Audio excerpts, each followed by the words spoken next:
All right, we're gonna start another episode of Bootcasting with Romy and Vivek. Romy, how you doing, man? It's been a Absolutely incredible, man. Incredible. How about you? I, good. I love your green screen, the Yeah. fake green screen that you come up with. So today we have our friend Chandika Bandari, aka Chad, that we know him. Welcome to the show, Chad. How you doing? I'm doing great. Thank you. Thank you for having me here. Absolutely, absolutely. So, Chad, we kind of start the show off with a little bit of humor. So what I'm going to do is I'm going to play a little, uh, a little show, a little strip, I guess, and then I want you to guess what this is or which movie this is from. Okay? Okay. Love it. Okay. Yeah, what do you do there? I sit in a cubicle and I update bank software for the 2000 switch. What's that? Well, see, they wrote all this bank software, and to save space, they used 2 digits for the date instead of 4, so like 98 instead of 1998. So I go through these thousands of lines of code, and it doesn't really matter. I don't like my job, and I don't think I'm gonna go anymore. You're just not gonna go? Yeah, Won't you get fired? I don't know. But I really don't like it, and I'm not gonna go. So you're gonna quit? Nuh-uh, not really. I'm just gonna stop going. When did you decide all of that? About an hour ago. Really? Yeah, About an hour ago. So you gonna get another job? I don't think I'd like another job. What are you gonna do about money and bills and... You know, I've never really liked paying bills. I don't think I'm gonna do that either. Well, so what do you want to do? So, Chad, do you know where this is from, and what do you want to do? Oh my goodness. Yes, of course I do, man. This is one of our all-time favorites. I don't know how many times we've watched this movie, Office Space. And the favorite line for me from this movie is like, well, if you don't want to do anything, then why do you need $1 million for? Remember that? Yes, and the reason I played this clip really is because I know a little bit about you. You worked at Microsoft for 10 years. Yeah, that's right. I lived through you, Viv, for 10 years. Okay. Working at just enjoying your entrepreneurial conquests. Yeah, it was about 10 years at Microsoft. Yes. And Romy, do you want to chime in right now since you are Yeah. also at Microsoft? It's funny. I worked at Microsoft for about 10 years as well. And I know Chandika was more on the developer side. I was on the marketing side. But yeah, Chandika, for some people, being a developer and then a developer manager at Microsoft is like, wow, it's the height of the career, the apex of their career. But for you, I think you found more meaning and fulfillment afterwards. Tell us about that. Yeah, Romy, that's a very interesting question. Something that I think about a lot.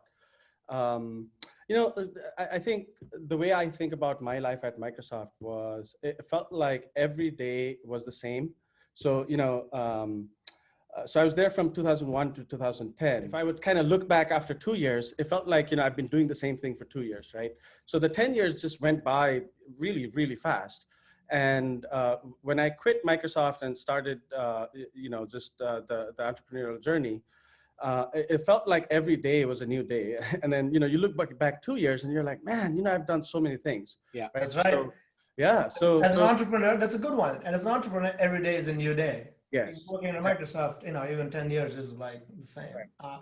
Romy, you probably disagree a little bit. What Chandika and you were saying is not just about being in a big company versus the entrepreneur, but really about your mindset, right? About who you are inside that company. So you can be what they call an entrepreneur and do all kinds of zany stuff, crazy shit inside a company and break rules and push boundaries and all that, or you can follow the process, right? Now it's easier to do all that when you're on your own, when it's your own money, it's your own staff, etc. But I think that when people feel that that internal voice or hear that internal voice saying, get out, go do something, if you don't follow it, you'll regret it forever, right? So whether you're in or out, that's what you're saying. Whether I know even you, Vivek, Vivek, you're the classic entrepreneur, but even you used to work for, bigger firms for a very short time. Yeah. Chandika and I happened to do it for a little longer, but I do think that the voice did, open up. Now, I'm way more open to that sort of arrangement even today than probably you guys are, but then you guys are also more successful entrepreneurs than I am. So, hey, Chandika, tell us about that. Tell us about the big successes you've had recently, but also a bit about your hiccups, man. Yeah, I mean, the way I think about, at least my life is, a life of imperfections, right? So if I were to pinpoint one thing that I always had is access to friends like you guys, right? So I remember, making up trips to go to the Bay Area just to get a shot of energy from Viv, right? And, so Viv and I worked for Viv for about 2 years after I quit Microsoft, right? And we hacked together a product, a mobile research panel product, and we were having dinner after about 3 months of building the product. We had to start selling it. So Viv and I went to Pasta Fresca, a local Italian joint here in Fremont, and we were having wine, and I was kind of, and then we go home. Next day, come to the office, and Viv has this big binder with like all these people to call. Awesome. Viv, I'm like, dude, not so fast, man. I mean, yes, I do want to do that, but not, until this point, right? I've never actually called anybody, for sales. I never sold a dime in my life. I remember the first name on the list was David.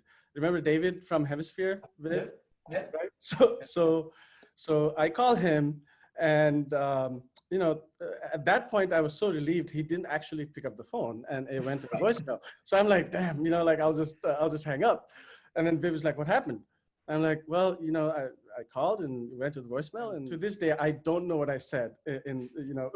Well, the first sales calls are always tough. Well, I mean, it was first, really, absolutely first sale. I mean, I'm pretty sure everybody. You're vulnerable on that call. You're vulnerable. You feel like you're asking for something and you don't want to ask for things, Yes, exactly. Yeah. And the point there is, that sort of inhibition of actually calling and asking for things and doing something that you're not comfortable, right, are things that you do all the time when you're bootstrapping. Right? Yeah. Right. Now, So if I remember, Chandika, at Survey Swipe, you also were involved in creating the HR manual, right?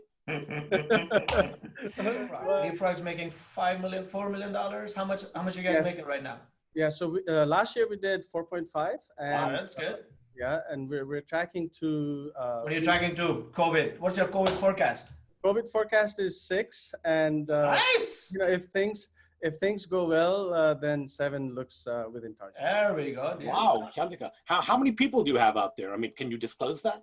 Yeah, absolutely. So we have about 250 people in our offshore development center, and then about 10 here in the U.S. With a network of SMEs that we work with on projects. And you're profitable. Are you profitable? We are profitable, yes. Hey, Romy, side question. Like, I think we should ask questions, and if somebody says they cannot disclose it, what do you think we should do in this show? Like, you say, then get off the show. Get the fuck out of my show if you tell me, like, I'm not going to answer this question. Can we agree on that? Can we agree on that rule? I love it. Okay. So, Chad, if you tell me that I'm not going to answer a question, we're gonna boot you out of this show, really, right? So it's like, can I defend? As Romy said last time, this is the no spin zone. So stop bullshitting us, right? Yep. So you guys are making good money. And I know, like, you're a services company. You got to have a great team in Kathmandu. I saw something on your website that really captured my attention. You said something to the effect that we only hire 2% of the people who apply to you or something like that. Or tell us a little more. That's kind of an interesting kind of filtering process. I've never seen.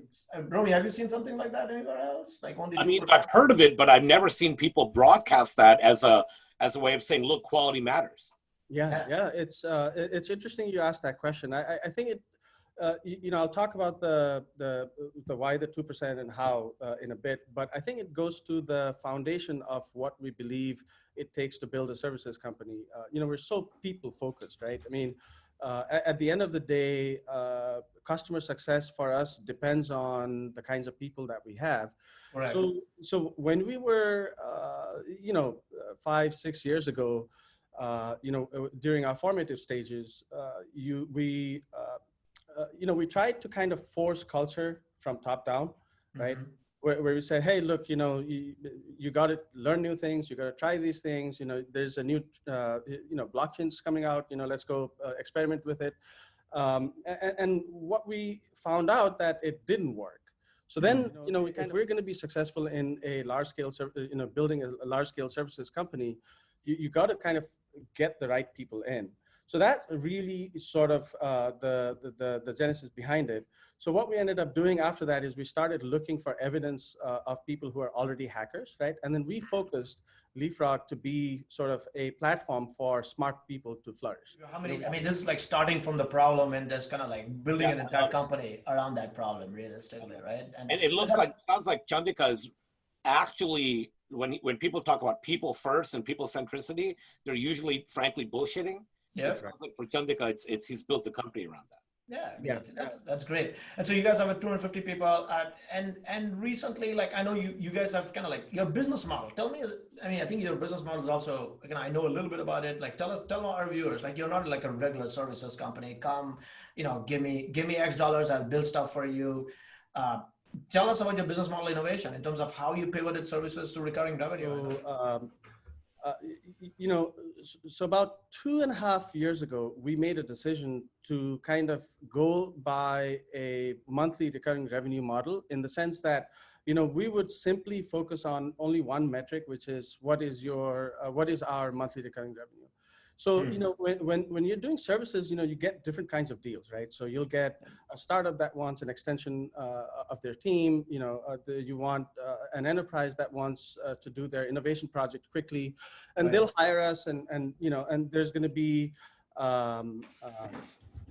like a startup team that basically wants us to define their entire journey from ideation, where they have 0 customers, to millions of IoT devices passing in data, right? So that journey of going from 0 to high scalability.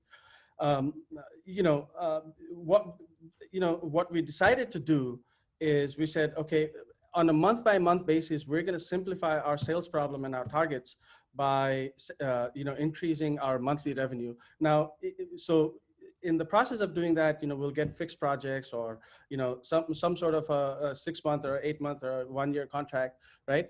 And then we'll just divide that up into monthly revenue, revenue per month, and just kind of track that number and go, keep trying to hit. So it's not just an accounting trick also, but you tell your customers too. So you go back, if somebody says like, look, I want to pay you, 40 grand over 4 months, you say like, no, just pay me 10 grand a month and I will accept 10 grand a month, and you can cancel anytime, or you can upgrade, downgrade anytime. Absolutely. Absolutely. And then, we don't believe, it goes beyond accounting, like you said, 100%, right? So one of the things that we do is, like, we don't believe in multiplexing people, right, in different projects, right? So, we'll because of the great foundation that we have with people, we'll basically, insist that, look, the people working on the project that for a given customer, there are some shared skills that we have, skill sets that we do share. So people only work on one project at a time. Simple thing like invoicing, we invoice at the end of the month, right? So all of entire operations are kind of geared towards, looking at our business on a month-to-month basis. And it's a great value for customers also. And they can, it's very simple for them to look at us and say, look, if I don't want to use Leapfrog a month from now, I can just, Right. And you give everybody, like all your customers, like they can come in, they can get out anytime they want, kind of from a month-to-month basis. There's no bullshit that like, okay, look, I got to pay you 100 grand over the year, and then you're locked in for 100 grand for the year. And the flip side, it's amazing how it works, right? Because it keeps us accountable for making sure that we're continuously delivering value, and then it gives flexibility for people who are working with us, and it's worked out really well. I mean, like our oldest customer is like 6 years old. Right. Nice. So, I have a question for you, because I love the way you're talking about your model, but I do have a couple of maybe somewhat tougher questions around the model, because there are a lot of firms that say we outsource to India. You're in Nepal, sort of same idea, right? And a lot of those firms, number one, they claim they do everything. Number two, they take on every piece of work at $1,000 or $1 million. Right. And three, they have a really floating employee pool. So you really don't get consistency. Now, I'm not saying that's true with all of them. Mhm. Tell me how either or do you get afflicted by those issues, or how do you get around those issues? Romy, that is a great question, and something that I think about a lot of times, and something that I think we've kind of reached a crescendo of figuring that out. And I'll explain what I mean by that, right? So back in 2013, I remember I went to Viv's office one time, and Viv said, so this is going to be a long answer, by the way. I do love talking about this, right? So I went to Viv's office in 2013, and Viv is like, okay, what are you doing, Chad? And Viv would say, dude, I'm doing blah, blah, blah. And Viv is like, well, Chad, you got to focus. And I'm like, thank you, Viv. Thank you, Viv. I know I need to focus, and when you're not financed, right, you don't really have a choice of, choosing the customers, right? And in a services industry, like in our business, you don't really have a choice of when people will have problems, right? And what kind of problems that they're going to have, right? So, so a lot of times for me, when I was starting, what the choice was, hey, do you keep the lights on, or do you choose to sort of be focused on a vertical? Let's say, you want to provide a healthcare services, platform or something like that, right? Now, so choosing a particular vertical and focusing on one thing and saying no to smaller deals, at least in the beginning, is almost like saying, hey, I'm going to build a product, so you still have to, it's no different from building a product company, right? You still have to find a product market fit. You still have to say no to a bunch of deals that come in. You still have to go, hunt for customers and find the right set of customers that, for that space, right? So what we ended up doing is, for years, just did pretty much everything that came our way, right? And the interesting thing about that is now, there's so many different problems that you have to solve when you're like a services company. So you have this, large, customer base that you can potentially target. Then you have a large, technology base that you could potentially target, right? So which one do you focus on? So what we ended up doing is in 2016, so we used to do like PHP, Java, .NET, whatever, WordPress, things like that. From a technology perspective, right? So what we ended up doing is we said, hey, let's reduce the surface area of, what we cover, right? So we said Node.js, React Native, Java, AWS as the cloud infrastructure, RDS for data storage and stuff like that. So we kind of took a cross section of that and said, okay, this is what we're going to focus on from a technology perspective, right? And then then that actually really helped us, especially around recruiting and build, scaling our business and getting the right kind of people in, right? So, and then over time, what ended up happening is, because we did so many different things in so many different industry verticals, today, our 50% of our business comes from healthcare industry, right? A lot of our business is in ed tech. We have a fintech division within Leapfrog, and then we also have security, division within Leapfrog. And so what's happened for us is, today internally we think about Leapfrog as a set of verticals, meaning industry verticals, and then set of horizontals, meaning foundational elements that are technology specific. Yeah, they're technology specific. Right? So, yeah, a lot of services companies, like forget that, hey, look, at the end of the day, you are using technology, focusing on certain industry verticals to bring a digital experience for the customers, right? So, you can't really build a business by saying, I'm going to be a Java shop, or I'm going to be a Node.js. So what you're saying is, like, you got to get the technology pick a set of technologies and pick a set of verticals, and then that gets you a good Venn diagram to kind of chase after realistically. Yeah, exactly. Right? So in our case, right, so we have, now an AI ML team, right? Those are our fundamentals. Those are our horizontals, right? Power Platform, which essentially is a competitor to Salesforce. We have DevOps, we have security. right? Got it, got it, And, got it. Makes sense. and some of these things are cross-cutting across industries. Got it. Okay, I got another question for you. Yeah, Let's please. keep moving on. What's a good marketing and sales hack? So you obviously got from a couple of $1 million to 7 million almost right now. So give us some interesting marketing or sales hack that you came up with that worked for you guys. Yeah, for us, so even today, 99% of our business comes through referrals, right? Okay. So what we do is,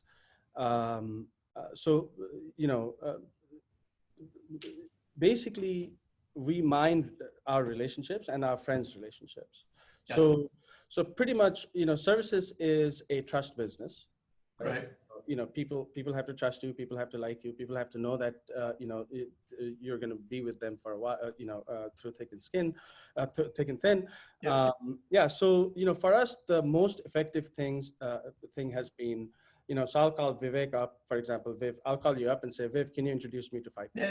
Yeah. Right? So relationships, this is a good thing. Like Romy, I've talked to a bunch of guys and said well, we've not done any marketing, but all our businesses through referrals. And we have Chad over here with, $8 million just through referrals, right? I mean, is that people used to shit on referrals and say we don't do any marketing. And so referrals itself is a good marketing kind of process. Well, to me, everything's about the phase of the company you're in, right? Because at the end of the day, you can get to 4 or 5 or 6 or 8 or 10. But at some point, your Rolodex runs out, the low-hanging fruit runs out. Your friends have to say no to you sometimes. They don't have the budget or whatever. And so when you think about, if Chandika, it depends on what he wants to do with the company. If he wants to go to 50, 80 million, he's going to have to bring on a CMO or somebody, right? If he's happy with 10 million with referral and recurring, that's cool. So, a lot of it's about what vision do you want, right? Like we all know that. I mean, it's not that everyone who builds a big marketing and sales team is dumb, right? Some of them are doing it for a reason because they have a very different vision than maybe an entrepreneur has who says, I'm happy with $10 million of incredible customer revenue and, running a team where I know everyone on the team and I love them all, right? So it really depends on what you want. Romy, I actually agree with you, right? So for us, we're now at a point where we can take a cross section of the company and say, look, we have this awesome core competency on healthcare, solutions, and we have all these foundational elements of being able to use, do interesting things with data and AI and ML and cloud and DevOps and things like that.